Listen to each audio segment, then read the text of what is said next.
ওয়া রাহমাতুল্লাহ। একটি মৃত্যু শোক সংবাদ। হামকিরা গ্রামে আব্দুর রহমানের ছেলে আব্দুল্লাহ আজ বিকাল 4:30 ঘটিকার সময় তার নিজ বাসভবনে ইন্তিকাল করিয়াছেন। ইন্না লিল্লাহি ওয়া ইন্না ইলাইহি রাজিউন। মরহুমের জানাজার নামাজ আজ রাত 11 ঘটিকার সময় হামকিরা জান্নাতুল বাকি হবে। অতএব সকল ধর্মপ্রাণ মুসলমান ভাইদেরকে জানাজায় অংশগ্রহণ করার জন্য বিশেষভাবে জানানো হইল।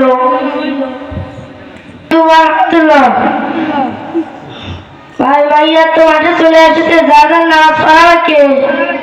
ভাই আপনি কিছু আলোচনা করতে থাকুন, আমি আমাকে জান্নাতুল বাকি হাফিজিয়া মাদ্রাসার ইমাম সাহেব হুজুরকে ডেকে আনি।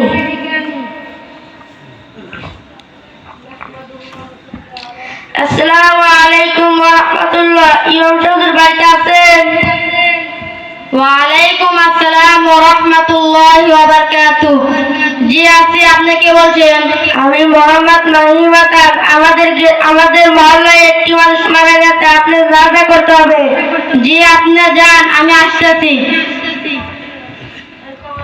সবাই সবার মন ঈমান এবং আমল ঠিক করে আসসালামু আলাইকুম ওয়া রাহমাতুল্লাহ।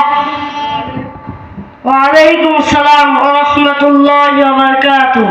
ভাই এখানে এত লম্বা আলোচনা কেন? সময়তে 11টার সময় ছিল, এখন 11:05 বাজে।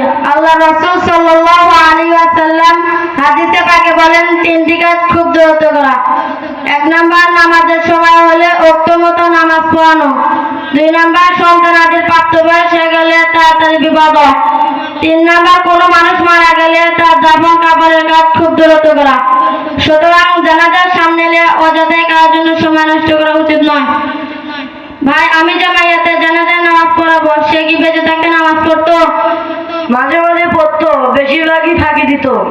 ভাই নামাজ তো আল্লাহর বিধান এবং ফরজ হুকুম, আর আল্লাহর বিধান যে মানলো না সে কুফরি করলো, আর যে কুফরি করলো সে কাফেরদের অন্তর্ভুক্ত। সুতরাং এই মাইয়াতে জানাজার নামাজ আমি পড়াতে পারবো না। না ভাই পড়ান ভাই, আমাদের এখানে জানাজার নামাজ পড়ানোর কোনো লোক নেই। না ভাই, যে মানুষ নামাজ পড়ে না সেই মানুষের জানাজার নামাজ আমি পড়াতে পারবো না। না ভাই পড়ান ভাই, আমাদের জানাজার নামাজ পড়ানোর মতো কোনো লোক নেই। ঠিক আছে, নামাজ পড়াবো, তবে একটা শর্ত আছে। এই মাইয়াতে যত কাজে নামাজ আছে আপনাদের কাফারা আদায় করতে হবে। আর আপনারা কথা দেন, দুনিয়াতে যতদিন থাকবো 5 ওয়াক্ত নামাজ জামাতের সাথে আদায় করবো। আপনারা কি রাজি আছেন সবাই? জি ইনশাআল্লাহ। ঠিক আছে, এখন জানাজা শুরু হবে, সবাই কাতার সোজা করুন। আরবি নিয়ত জানেন না তারা বাংলা নিয়ত এভাবে করবেন। 4 তাকবীরের শহীদ ফরজে কিফায়া জানাজার নামাজ এই ইমামের পিছনে আদায় করতেছি।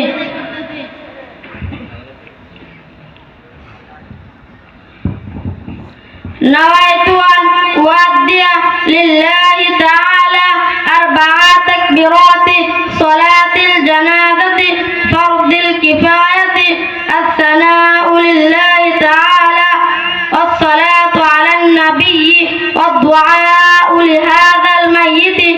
أنا إمام لمن حضر ومن يحضر متوجها إلى جهة الكعبة الشريفة. الله أكبر. سبحانك اللهم وبحمدك وتبارك اسمك وتعالى جدك وجل ثناؤك ولا إله غيرك. الله أكبر. اللهم صل على محمد وعلى آل محمد كما صليت على إبراهيم وعلى آل إبراهيم إنك حميد مجيد. اللهم بارك على محمد وعلى آل محمد كما باركت على إبراهيم وعلى آل إبراهيم إنك حميد مجيد. الله أكبر.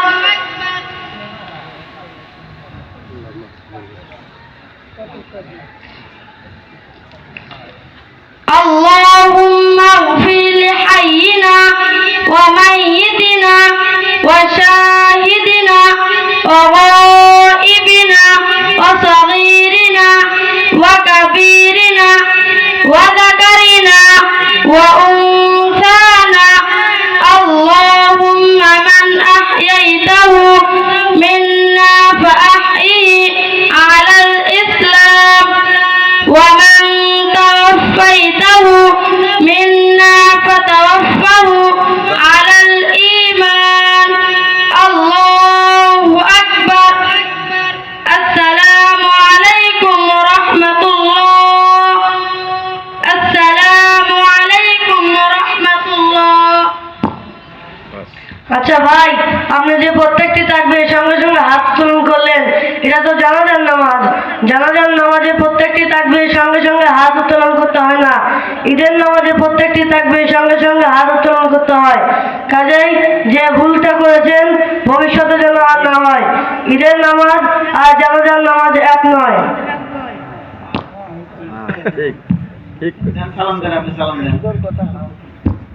আসসালামু আলাইকুম রহমতুল্লাহি ওয়া বারাকাতুহু।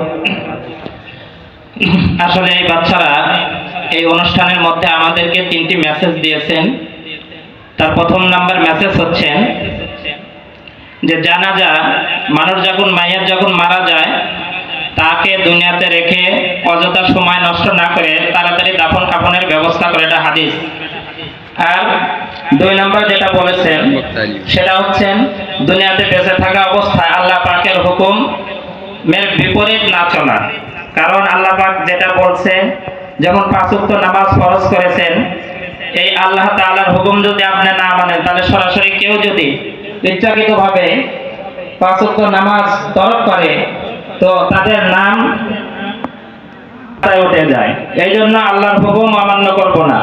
আর তৃতীয়ত যেটা দেখাইলেন যে প্রত্যেকটি তাকবীরের সাথে হাত উত্তোলন করেছেন। আমাদের মধ্যে এমনও ভাই আছে যারা অজ্ঞতাবশত জানাজার নামাজে এসেও ঈদের নামাজের মতো কি করে, প্রত্যেকটি তাকবীরের সাথে হাত উত্তোলন করে।